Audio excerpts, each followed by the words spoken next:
오늘은 우리 교회가 창립된 지 34주년을 기념하는 그런 뜻깊은 주일입니다.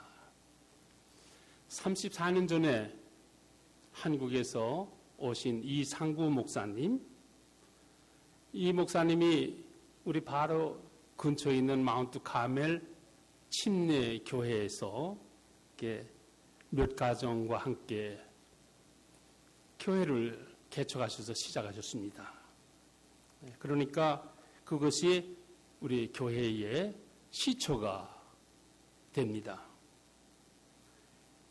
이상구 목사님은 참 열심히 이렇게 교회를 참 섬기시고 또 전도하시고 키우셨는데 또 여기 있는 이 교회 건물까지도 우리 집사님들이랑 함께 이렇게 힘을 합해서 구입하시고 참 하나님의 놀라신 은혜 가운데 교회가 많이 자랐는데 안타깝게도 이렇게 투병 생활을 하시다가 제가 알기로는 19년 전인 걸로 알고 있습니다. 이렇게 세상을 떠나서 하나님 나라로 이렇게 가셨습니다. 교회가 개척되었을 때에 몇 가정이 함께 모여 예배를 드리며 전도를 열심히 했습니다. 그때 개척 멤버였던 몇 가정은 아직도 우리 교회에 나오시며 몸담아서 열심히 믿음의 생활을 하고 섬기고 있습니다. 그러니까 이분들은 우리 교회의 역사이자 산 중인들입니다. 네, 감사하게 생각돼요. 지금은 다른 지역으로 이사를 가서 없지만 우리 교회가 이만큼 자라며 존속해 오기까지는 눈물로 기도하시며 말없이 교회를 섬기며 충성을 다하신 분들도 많이 있습니다. 제가 감사하게 여기는 것은 우리 담임 목사님이 투병 생활할 적에 교회를 정말로 사랑하고 충성 다하면서 이렇게 세우신 그런 집사님들과 우리 또 성도님들이 계신데 참 감사하게 생각을 합니다. 그분들의 그 믿음이 헛되지 않았습니다. 우리 교회가 개척되었을 당시 물심양면으로 도와주시고 사랑을 아끼지 않으셨던 목사님이 계십니다. 우리 모 교회인 마운트 카멜 교회의 담임 목사님이셨던 조 크럼플러 목사님이세요. 조 크럼플러 목사님은 금년에 하나님의 부르심을 받고 세상을 뜨셨습니다. 그래서 제가 특별히 이번 주에 이렇게 조 크럼플러 목사님에 대해서 말씀드리는 이유가 있는 거예요. 저는 소식을 듣게 들어서 그분의 환송 예배에 참석을 하지 못했지만 이 자리를 빌어서 크럼플러 목사님이 우리 교회를 위해서 여러 가지로 도와주시고 기도해 주시고 사랑을 베풀어 주신 것에 대해 감사의 뜻을 이렇게 표하고 싶습니다. 처음 제가 이 교회에 부임했을 때에 참 오래됐어요. 벌써 세월이 아마 18년, 19년 되는 걸로 알고 있는데 그때 여기 오니까 조 크럼플러 목사님에 대해서 얘기를 해주시는 분들이 있었어요. 그래서 참 고마운 분이시다. 네, 그때 이분은 뭐 저보다 연세가 훨씬 많으신 분이니까 은퇴를 하셔서 계셨는데 그래서 한번 만나보고 싶었습니다. 제가 처음 방문했을 때에 그분이 저를 정말 놀라게 한 것은 개척 당시 마운트 카멜 교회에서 모였던 우리 한인 가족들을 그때까지 기억하시고 그들의 안부를 저한테 묻는 거예요. 어느 가족은 잘 있느냐? 어느 가족은 교회에 나오느냐? 더 놀라운 것은 심지어 아이들의 이름까지 기억하시고 그 아이들이 얼마나 컸는지 무엇을 하는지 학교는 어디에 다니고 있는지 저한테 물는 거예요. 이분은 개척교회로 모인 한국교회에 그냥 미국 목사님으로 그냥 만나신 줄 알았더니 이분이야말로 우리 한국 교회를 이만큼 사랑하시고 교인들을 그만큼 아끼시고 사랑하셨구나. 정말 감사한 생각이 들었습니다. 그래서 제가 첫 방문이 계속해서 제가 이 교회에서 12년 동안 목회를 했는데 제 기억으로는 하나도 빠진 것 같지 않아요. 네, 매 동안 크리스마스가 때가 되면 이분이 은퇴하시고서는 바로 옆에 단조이 그 스트리트에 가까운 데 사시니까 성탄절 때가 되면은 우리 교회 달력을 하나 들고서는 크럼프 목사님을 방문했습니다. 가서 감사의 뜻도 전하고 이 얘기 저 얘기 이렇게 했습니다. 근데 이제 은퇴하고서는 제가 그거는 이제 계속하지 못했는데 매 교회 창립주의를 맞이할 때면 교회를 개척하신 이상구 목사님 그리고 우리 교회가 개척될 수 있도록 교회를 건물을 물론 마운트 카멜 교회가 빌려준 것이지만은 담임 목사님의 역할이 큽니다. 그래서 교회가 모일 수 있도록 장소를 제공해주고 사랑 아끼지 아니하시고 돌봐주시고 기도해 주셨던 조 크럼플러 목사님 이게 다시 기억하게 되는 거예요. 또 교회를 위해서 정말로 기도 열심히 하면서 섬겼던 많은 분들 제가 아는 분들 이렇게 기억을 하게 됩니다.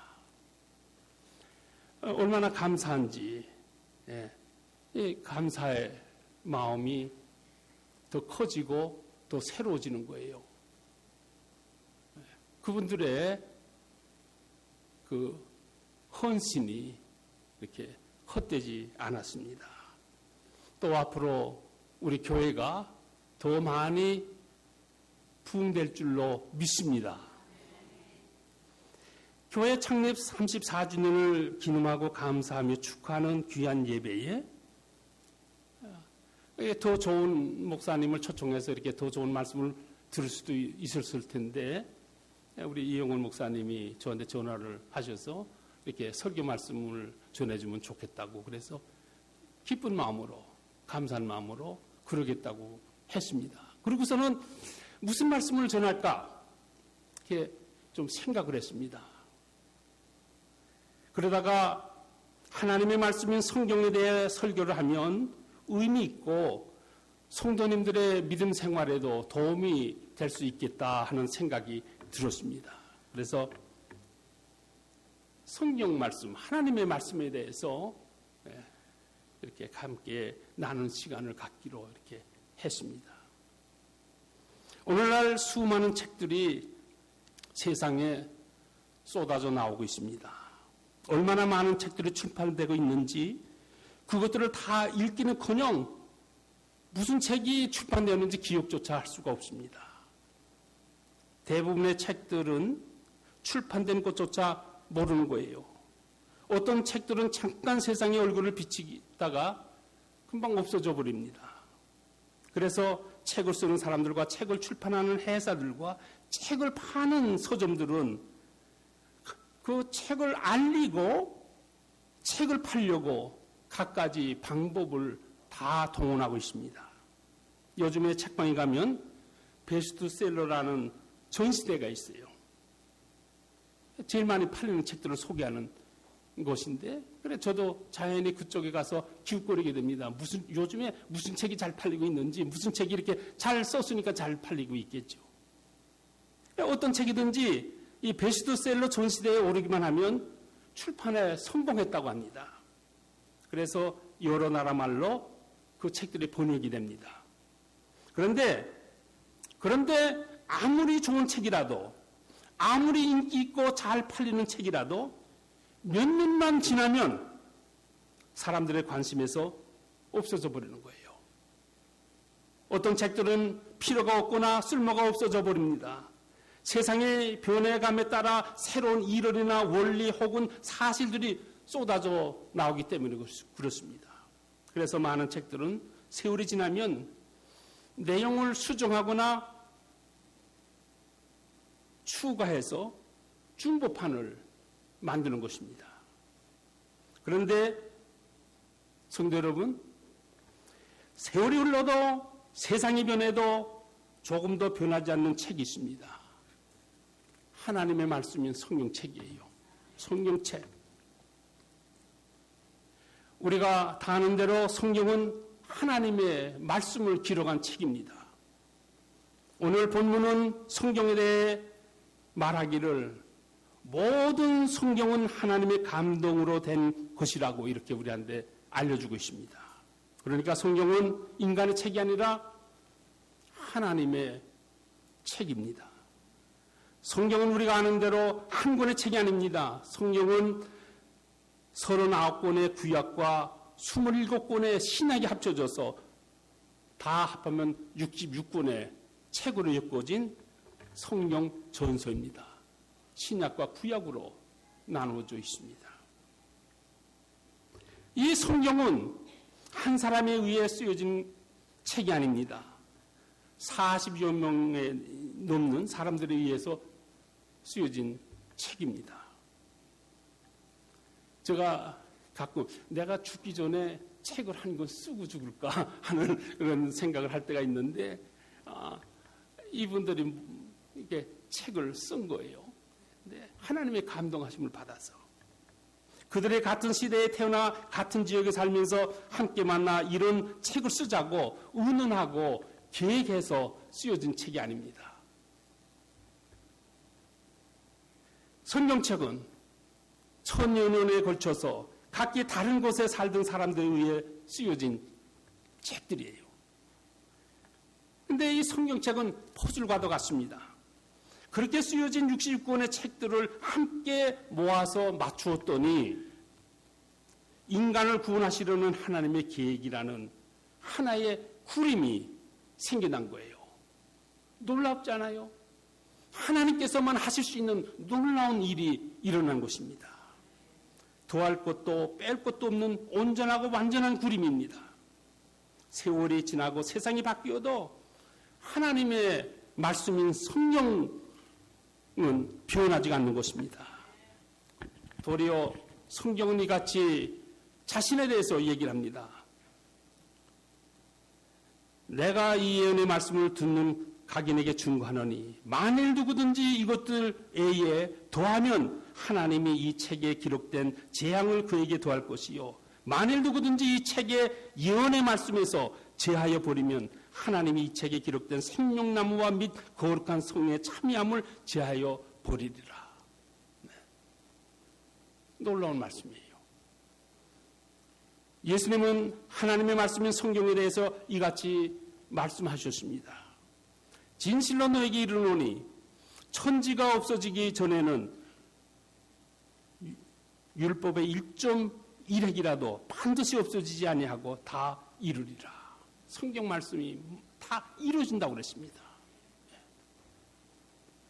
성경은 세계에서 가장 많이 팔리는 책입니다. 베스트셀러로 들어가면 우리는 단연 성경책을 먼저 들어야 되는 것입니다.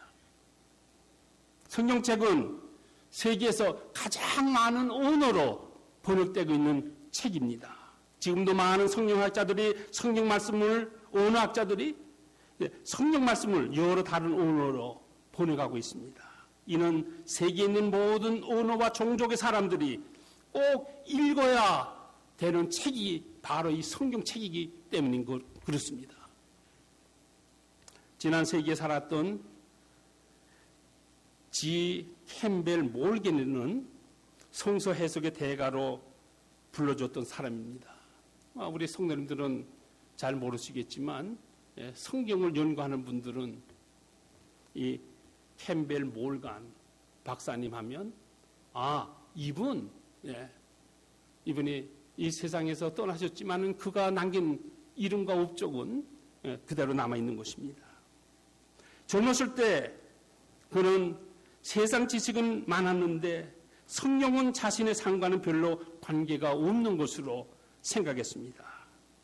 쓸모가 없는 것으로 생각을 한 거예요. 그리고 도리어 성경책에 대해서 의혹을 품고 비판적인 그런 태도를 가지고 있었습니다. 그런데 하루는 성경책을 한번 읽어보아야 되겠다고 하는 마음이 생긴 거예요. 무슨 일을 하든지 철저하게 그리고 면밀주도하게 하는 성격의 사람인지라 그는 성경책 한 권을 산 후에 다른 책들은 몽땅 다 잠가버렸다고 그래요. 그러니까는 내가 이제 이 성경책을 읽는 동안에는 다른 책은 나한테 필요가 없고 보지 않겠다 그렇게 한 것입니다. 그리고 그는 성경책이 진짜 하나님의 말씀인지 그리고 이 책이 그리스도인들이 말하는 대로 무슨 특별한 데가 있는지 내가 직접 한번 나는 들어서 그냥 내가 비판적인 태도로 대했는데 내가 한번 직접 읽어보고 알아보겠다 하는 그런 마음으로 성경책을 읽기 시작을 했습니다. 근데 이분이요 스마트 하잖아요. 더군다나 성경책을 한번 읽고 나서 이같이 고백했다고 합니다. 성경책이 나를 발견했습니다. 내가 성경책을 발견한 것이 아니라 성경책이 나를 발견하고 나를 붙잡았습니다. 그래서 그는 자신의 일생을 하나님의 말씀인 성경을 공부하고 전하며 가르치는 일에 바쳤습니다. 왜요? 그만한 가치가 있는 책인 것을 알았기 때문에 그렇습니다.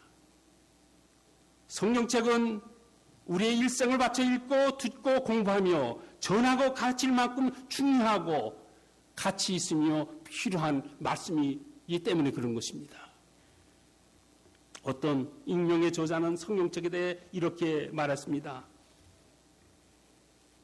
이 책에는 하나님의 마음이, 구원의 길이, 죄인의 파멸이, 믿는 자의 축복이 담겨 있습니다. 이 책의 교훈은 거룩하며 가르침은 구속력이 있고 기록되어 있는 역사는 사실이며 그 결정은 바꿀 수 없습니다. 이 책을 읽어서 지혜를 얻고 이 책을 믿어서 구원을 얻으며 이 말씀을 행함으로 거룩해지십시오. 이 책은 당신을 인도해주는 빛이 되며 당신을 자라게 해주는 양식이 되며 용기를 얻게 해주는 힘이 됩니다.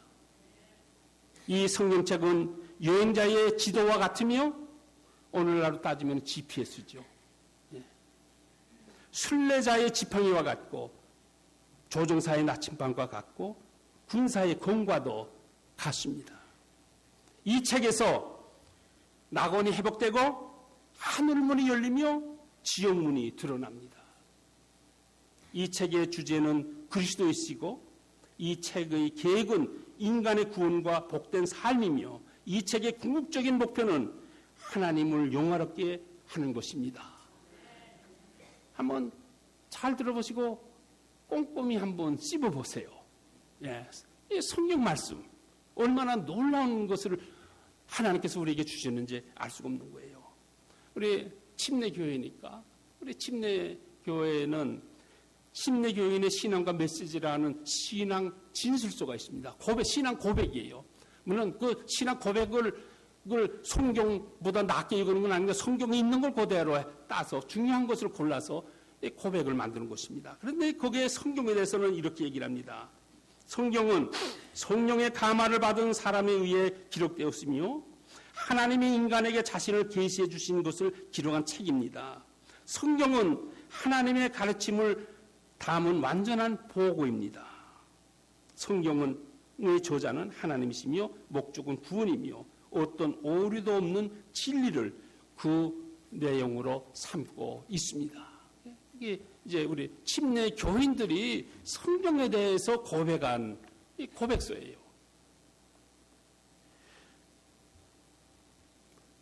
먼저 이 귀한 성경책의 가장 중요한 목표와 목적은 구원입니다. 여러 가지 다른 것들이 있지만은 가장 중요한 것을 들으려면 구원이에요. 오늘의 본문 말씀인 디모데후서 3장 15절은 이렇게 기술하고 있습니다.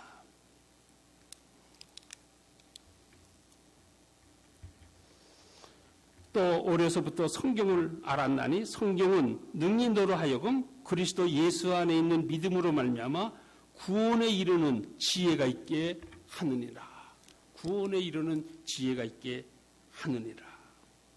성경은 구원에 관한 책입니다. 성경은 우리에게 구원의 필요를 제시해 줍니다. 모든 사람이 죄를 범하였으며 하나님의 영광에 이르지 못하더니, 사도 바울이 로마서에서 하신 말씀이에요. 한 번 죽는 것은 사람에게 정해진 것이요 그 후에는 심판에 있으리니, 히브리서 기자가 기록한 말씀입니다. 우리 인간에게 필요한 것이 무엇이냐 하면 구원이에요. 네, 구원이에요. 우리 살아가면서 필요한 것들 많이 있죠. 네, 그래서 그 필요를 채우려고 얼마나 노력을 하고 있습니까? 그런데 실질적으로 가장 필요한 것은 구원입니다. 네, 성경은 우리에게 구원의 길을 가르쳐 주시는 거예요. 성경은 또한 구원을 얻을 수 있는 방법을 가르쳐 줍니다. 사도 바울은 로마서 10장 17절을 내서 이렇게 말합니다. 그러므로 믿음은 들음에서 나며 들음은 그리스도의 말씀으로 말미암았느니라. 주 예수를 믿으라. 그리하면 너와 내 집이 구원을 받으리라. 사도 요한은 성경책을 많이 쓴 분이죠. 요한복음서를 비롯해서 요한 1, 2, 3서, 요한계시록, 많이 하나님의 말씀인 성경책을 많이 기록한 분이에요. 근데 이분이 오직 이것을 기록하면 요한복음서를 가리키는 거예요.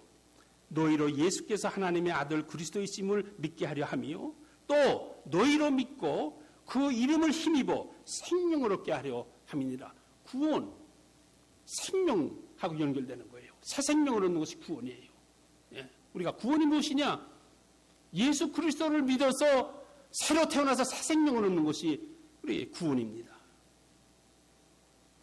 예수님은 요한복음 5장 39절에서 이렇게 말씀하셨습니다. 너희가 성경에서 영생을 얻는 줄 알고 성경을 상고하거니와 이 성경이 곧 내게 대하여 증거하는 것이로다. 봤더니 구원은 새 생명을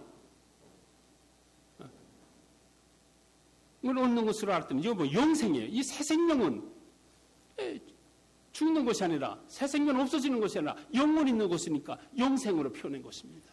그러니까 성경이라고 하는 이 성경에서 가르치는 말씀을 여러 각도에서 이렇게 살펴보면 좀 놀라운 거예요. 한마디로 이렇게 정리하는 것이 여러 각도에서 보면 참 하나님께서 하시는 놀라운 지혜가 거기에 담겨 있는 것입니다.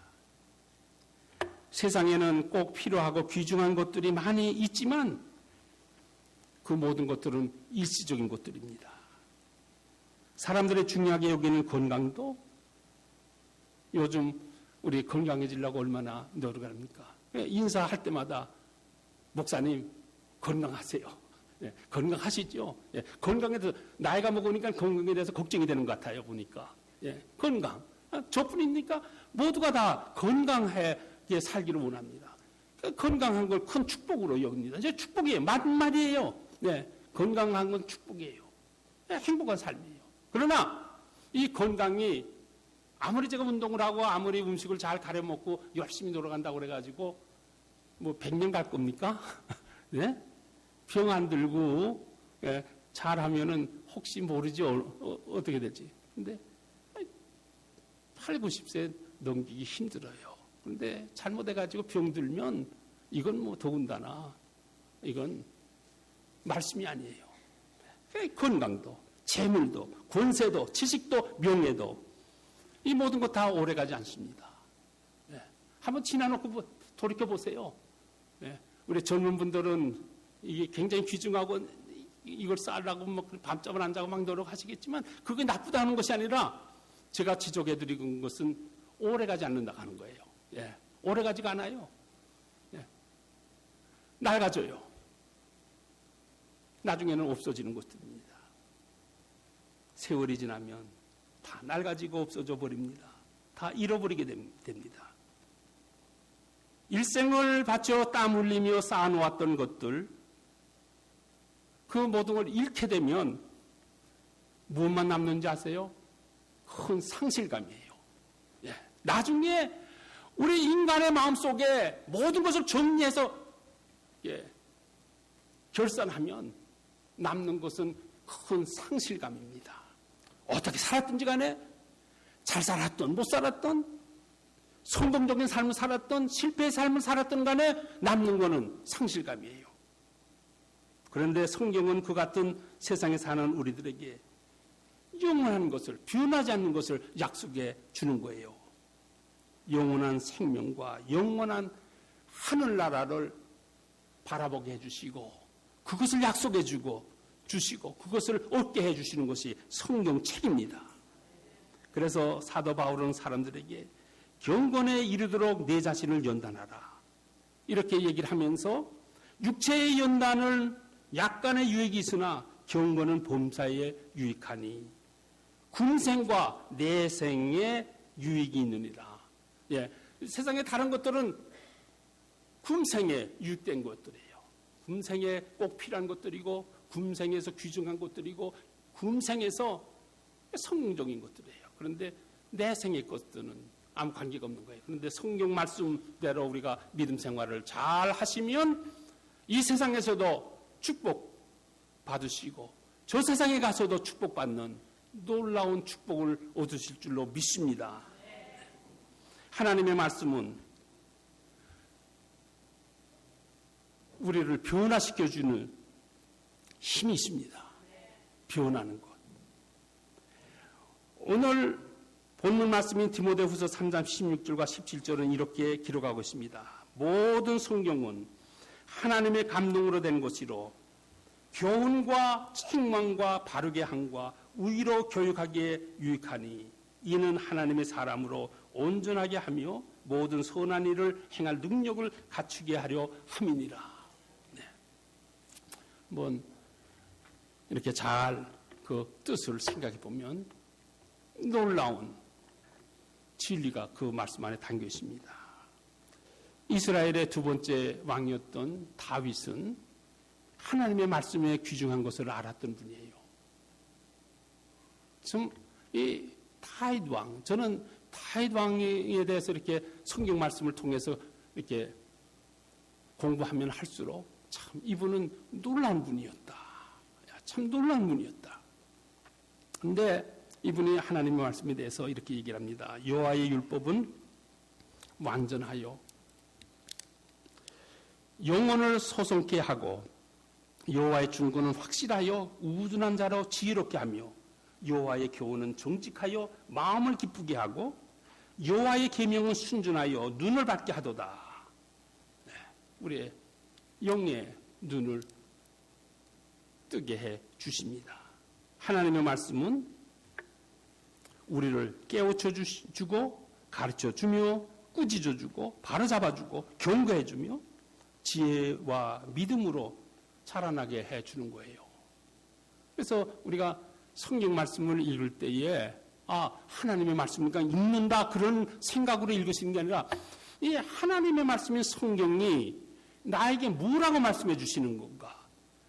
나에게 무엇을 교훈해 주시는 것인가? 이 성경 말씀이 나를 어떻게 가르쳐 주시는 건가? 또 나를 어떻게 꾸짖어 주시는 건가? 이 꾸짖어 주시는 그 성경 말씀의 기능을 우리가 마음에 간직할 필요가 있습니다. 하나님의 말씀으로 인해서 그렇게 우리가 하나님의 말씀을 잘 이렇게 삶에 적용을 하기 시작을 하시면 그냥 읽어서 하나님 말씀 나 1독했다, 2독했다, 3독했다 뭐 여기서 끝나는 것이 아니라 그 말씀을 잘 우리가 묵상하고 그 말씀의 뜻을 되새기고 그 말씀이 나에게 가르쳐주는 것이 무엇인지를 기도하면서 우리가 깨달을 때에 먼저 우리의 생각이 바뀝니다. 네. 우리 생각이 바뀌는 거예요. 제가 이 원고에는 제가 이렇게 준비를 하지 않았는데 우리 성도님들 교회 웹페이지에 들어가 보시죠. 그러면 웹페이지에 성경 연구, 성경 공부에 대한 것이 하나 이렇게 뜹니다. 그래서 제가 감사하게도 제가 은퇴한 후에도 우리 남침내 교단에서 사용하는 엑스플로더 바이블 성경 그러니까 연구에 관한 그 커리큘럼이 있는데 그거를 이제 교사용을 물론 어떤 학생용이나 또 다른 것들도 이제 참고해서 합니다만은 이제 그걸 가르칠 수 있도록 그걸 준비해서 올리는 거예요. 거기다가 한번 혹시 교회 웹페이지 안 들어가 보신 분 계시면 제가 거기다가 매주 이렇게 올립니다. 근데 그게 간단히 되는 게 아니에요. 한 6페이지 정도가 되니까 시간이 오래 걸려요. 어떤 때는 참 그냥 이거 그냥 그만뒀으면 좋겠다 할 때 저도 바쁜 생활이 있잖아요. 그래서 어떤 때는 이거 뭐 그냥 아주 빼먹을까 하는데도 제가 빼먹질 않고 그냥 매 수년 동안 계속 올립니다. 근데 제가 그것을 우리 들어와서 읽어보시는 분들을 위해서 준비했다고 하지만은 실질적으로 제 자신에게 제가 가끔 이렇게 생각합니다. 이건 나를 위한 성경 공부다. 나를 위한 것이다. 제가 그걸 준비하기 위해서 이렇게 다시 읽어보고 또 써보고 하는 동안에 몇 가지 변화가 생긴 거예요. 첫째로는 한국말을 좀 더 잘 표현할 수 있는 그 능력이 더 생긴 거예요. 여기 와서 오래 사신 분들 보면은 물론 제가 오늘 설교 말씀을 하도 오랜만에 설교를 하니까는 혀가 어눌해져 가지고 발음이 정확하지는 않지만은 그래도 이만큼 저 할 수 있는 거는 제가 그동안 이렇게 자꾸 쓰고 생각을 하고 이렇게 해서 이 한국말의 용어 하나라도 단어 하나라도 잊어버리질 않고 그 뜻을 잘 이해할 수 있는 그런 능력이 생겼습니다. 그리고 또 하나는 이제 습관이 생긴 거예요. 그래서 빠지지 않고 매일 조금씩 이렇게 읽고 쓰고 하는 습관. 참 놀라운 축복입니다. 저한테는. 근데 더 놀라운 축복은 제 마음에 변화가 생긴 거예요. 성도 여러분 아세요? 제가 성경 말씀을 이렇게 준비하고 이렇게 하다 보니까 저를 불쌍히 여기는 마음이 생겼어요. 참 나는 불쌍한 사람이다. 그래서 하나님의 도움이 없이는 하나님의 은혜가 없이는 살아갈 수가 없구나. 제가 불쌍하게 보이기 시작을 하니까 다른 사람 보는 것도 마음이 달라진 거예요. 네. 아니, 참 놀라운 일이다. 네. 놀라운 일이다. 네. 생각이 바뀌고 마음이 바뀌는 거예요. 네. 말이 바뀌는 거예요. 그다음에 습관이 바뀌는 거예요. 그래서 제가 이 공과 교재를 이게 준비해서 거기다가 올려 놓을 때마다 하나님 감사합니다. 저한테 이런 기회를 주셔서 이걸 빠뜨리지 않고 계속 할 수 있는 열심과 건강도 주셔서 감사합니다.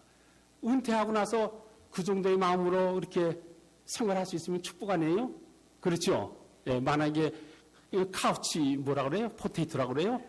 두루노 가지고서 텔레비나 보면서 막 아이고 뭐 세워라 가거라 막 그러나 나는 이제 뭘 할 거 이거 큰일 났거나 이렇게 하는 마음과 내가 뭐가 하겠다고 하는 그 얼마나 놀라운 축복입니까?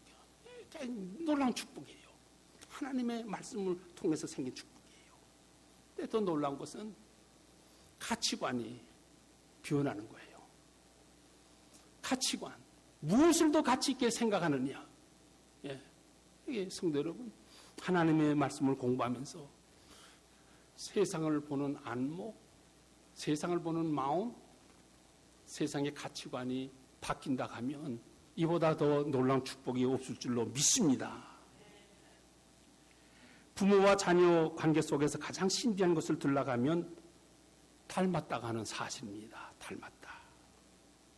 그래서 겉과 속까지 닮으면 뭐라고 표현하는 거 아니 쏙 빼닮았다고 하잖아요. 네.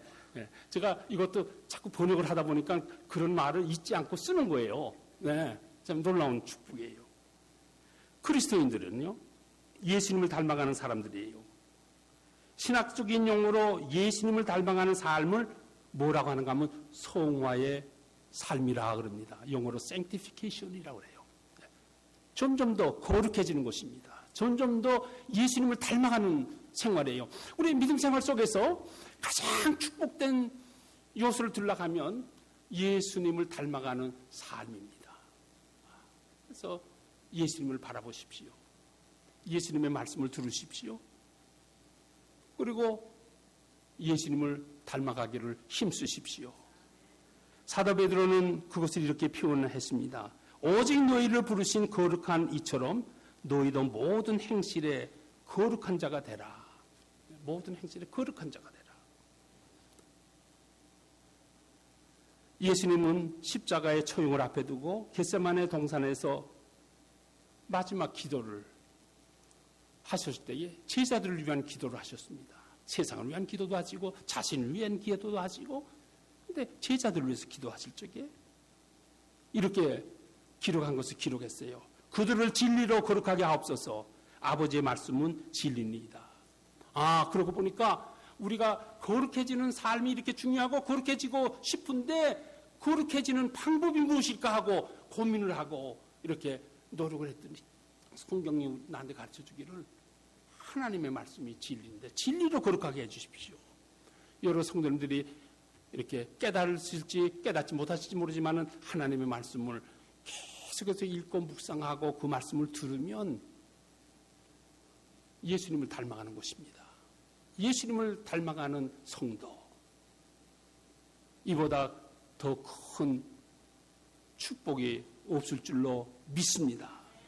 성경은 세 번째로 진리의 말씀이에요. 제가 그 전에 이렇게 한번 말씀드린 적이 있는 걸로 기억을 하는데, 미국 법정에 증인이 증언할 때면 판사가 그 증인한테 이렇게 요구를 합니다. I will tell the truth, the whole truth, and nothing but the truth. 이제 이거를 우리나라 말로 번역을 하면 나는 진실, 전적인 진실만을 말하고 진실이 아닌 것은 아무것도 말하지 않겠습니다. 그러니까 이 법정에서 가장 중요한 것을 들어가면은 진실이에요. 예, 다른 무엇보다도 진실이 중요합니다. 예, 거기서는요. 근데 그것은 이 진실, 재판을 하는 데만 중요한 것이 아니라 우리들의 삶 속에서도 얼마나 중요한지 알 수가 없습니다. 한 사회의 진실이 무시되고 한 사회의 진실이 없어지고 한 사회의 거짓으로 가득 찬다 하면 얼마나 살기 힘든 세상이 되겠습니까? 그래서 우리 그리스도인들이, 교회가 더 많아지고 그리스도인들이 더 많아지면 많아질수록 진실 통하는 사회가 되는 거예요. 비록 내게 손해가 되고 내가 지금 참 불이익을 당한다 할지라도 진실을 말할 수 있는, 진실을 붙들 수 있는 그런 사회, 믿을 수 있는 사회가 되는 것입니다. 근데 우리 그리스도인들에게는 뭐가 나면 진리가 있어요. 진리. 오늘 이 세대를 가리켜 뭐라 하면 다원주의 세대라 그럽니다. 다원주의 시대. 근데 다원주의 시대의 특징 중에 하나가 뭔지 아세요? 진리를 믿지 않는 거예요. 진리가 없다고 하는 거예요. 진실 혹은 진리가 왜곡되거나 무시되기 쉬운 사회가 바로 다원주의 사회입니다. 지금이요. 그걸 자꾸 표현하는 거예요. 사람들은 자기가 좋아하거나 자기에게 이익이 되거나 유리한 것은 옳다고 하고 자기가 싫어하거나 자기에 불리하거나 손해되는 것은 그건 틀렸다고 하는 거예요. 그러다고 하는 거예요. 네, 틀렸다. 그건 아니라고 하는 거예요. 그러니까 객관적인 절대적인 어떤 진리를 부정하는 거예요. 또한 세상에는 진리도 절대적인 것도 없다고 얘기합니다. 시대나 상황 혹은 생각에 따라 변하거나 바뀌어지는 것으로 생각을 합니다. 모든 것이 상대적이라고 생각을 하는 거예요. 그래서 다원주의, 포스트 모던 시대라고 이렇게 얘기를 합니다. 오늘날 우리는 포스트 모던 시대에 살고 있어요. 제 눈에 제안경식으로 살아가는 거예요. 그건 꼭 우리 사사시대와 똑같아요. 사사시대에 이렇게 얘기를 합니다. 그때에 이스라엘 왕이 없으므로 사람이 각각 자기의 소견에 옳은 대로 행하였더라. 그 사회는 하나님의 말씀이 없으므로 사람들이 자기 생각에, 자기 소견에 옳은 대로 행하였더라. 그 사회는 오래가지가 않습니다. 그런데 사도 바울은 우리 믿는 자들에게 이렇게 얘기하는 거예요. 너희는 이 세대를 본받지 말고 오직 마음을 새롭게 함으로 변화를 받아 하나님의 선하시고 기뻐하시고 온전하신 뜻이 무엇인지 분별하도록 하라. 이 세대를 살아가면서 이 시대를 살아가면서 정말 옳은 것이 무엇인지 바른 것이 무엇인지 우리가 꼭 붙들어야 될 것이 무엇인지를 생각해 보게 하는 말씀입니다. 우리 그리스도인들은 하나님의 책인 성경 말씀에 따라 살기를 힘쓰는 사람들입니다. 왜냐고요? 진리의 말씀이 있으니까. 진리가 되니까. 이 진리는 변하지 않는다고 그랬어요. 네 번째로 하나님의 말씀은 믿는 자들을 풍성한 삶을 살게 해주십니다. 우리 모두 다 풍성한 삶을 살기를 원하시죠. 근데 참 놀라운 거예요. 요즘에 가끔 가다가 이렇게 텔레비 같은 데서 이렇게 무슨 한국 프로그램 데서 이렇게 보면은 나는 마음이 부자입니다. 그런 거예요. 그러니까 나는 세상적으로 볼 적에는 재물이 없고 뭐 쌓아놓은 것도 없고 성공한 것도 없지만은 마음이 부자입니다. 이게 성경적이다. 이제 점점 사람들이 성경적인 것을 추구하고 있구나. 알죠? 왜냐하면 이것저것 다 해봤는데 다 소용인 거예요. 이제 성경적인 성경으로 돌아가서 성경에서 가르치는 것을 조금씩 깨닫고 그것을 수긍하고 그것을 인정하고 그것을 받아들이는 사람들이 조금씩 생겨나는구나. 시편 1편은 하나님의 말씀을 줄구하여 주야로 묵상하는 사람을 이렇게 얘기를 해주고 있습니다. 그는 시냇가에 심은 나무가 철을 따라 열매를 맺으며 그 잎사귀가 마르지 아니한 같으니 그가 하는 일이 다 형통하리라. 근데 우리는 형통하다 또 풍성하다 복되다 이렇게 얘기를 하면은 자꾸 오대하고 연결시키면 물질적인 거 세상적인 거 갖고 이렇게 연결시키는 거예요. 그래서 돈을 많이 번다든지 또 건강하게 산다든지 또는 뭐 자녀들이 잘 된다든지 뭐 여러 가지로 세상적인 거하고 연결시켜서 이렇게 자꾸 해석할 때가 많이 있습니다. 그런데 성경에서 가르치는 풍성한 삶은 가뭄이 들 때, 어려운 일이 생길 때, 힘든 일을 겪을 때, 홍수가 나고 강한 비바람이 불어닥치는 삶을 직면할 때에 그것을 얼마나 용기 있게 믿음으로 이기고 믿음을 지키고 승리하느냐. 그걸 더 중요하게 여기는 거예요. 왜요? 이 세상의 삶은 그렇게 녹록하지가 않습니다. 어려운 일들이 많이 생겨요. 실망스러운 일들이 많이 생겨요. 견디기 어려운 일들이 많이 생겨요. 어느 가정이든지 이렇게 깊이 들여다보세요. 다 잘 사는 것 같고 다 행복한 것 같고 다 모든 것이 정말로 걱정 근심 없는 것 같은데 깊이 들여다보면은 그 가정에 어려운 문제들이 다 있습니다. 그게 세상의 삶이에요. 그런데 이와 같은 삶에 우리 역경과 고난의 계곡을 건너갈 때에 우리에게 필요한 것은 무엇일까? 하나님의 말씀인 줄 믿습니다. 하나님의 말씀. 하나님의 말씀으로 무장하십시오.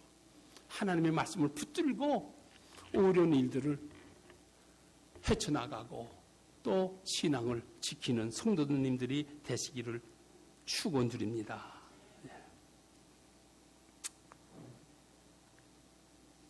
교회 창립 34주년. 오늘 이 예배가 하나님께서 우리에게 새로운 말씀으로 새로운 계기를 주시는 좋은 예배가 되기를 소원합니다. 우리 사도 베드로는 하나님의 말씀이 얼마나 중요한지를 이렇게 말씀하고 있습니다. 제가 이 말씀을 더 생생하게 기억하는 것은 여기 우리 교회도 이 작년 성경 공부를 공부하시는 줄로 알고 있는데, 그러니까 9월 11일 주가 되는 것 같아요. 두 번째. 그러니까 다음 주예요. 다음 주 거를 제가 이제 이게 하면은 두 교회 목사님들이 저한테 전화를 해서 그걸 하면은 일주일 전에 좀 보내주세요. 우리 교회는 성경 공부반 했는데 교사들 하는데 일주일 전에 제가 이걸 나눠줘서 이분들이 이걸 가지고 준비할 수 있도록 이렇게 하면 좋겠습니다. 그래서 제가 어제 저녁에 늦게까지 그것을 이제 끝내가지고서는 그래서 보내드렸어요. 그래서 더 생생하게 기억하고 있어요. 그러니까 그 다음 주예요. 이번 주가 아니고 그 다음 주 거를 한 주 전에 보내드려야 되니까. 근데 그게 베드로전서 1장에 있는 말씀이에요. 뭐라 하는지 아세요? 너희가 거듭난 것은 썩어질 씨로 된 것이 아니요 썩지 아니할 씨로 된 것이니 살아있고 항상 있는 하나님의 말씀으로 되어 있느니라. 우리가 구원을 받은 것, 우리가 새 생명으로 태어난 것 하나님의 말씀으로 되었다고 했습니다. 하나님의 말씀은 우리에게 새 생명을 주십니다. 하나님의 말씀은 우리를 거듭나게 해주십니다. 하나님의 말씀은 우리에게 구원을 베풀어 주시는 놀라운 말씀입니다. 말씀의 축복이 함께 임하시기를 간절히 축원합니다.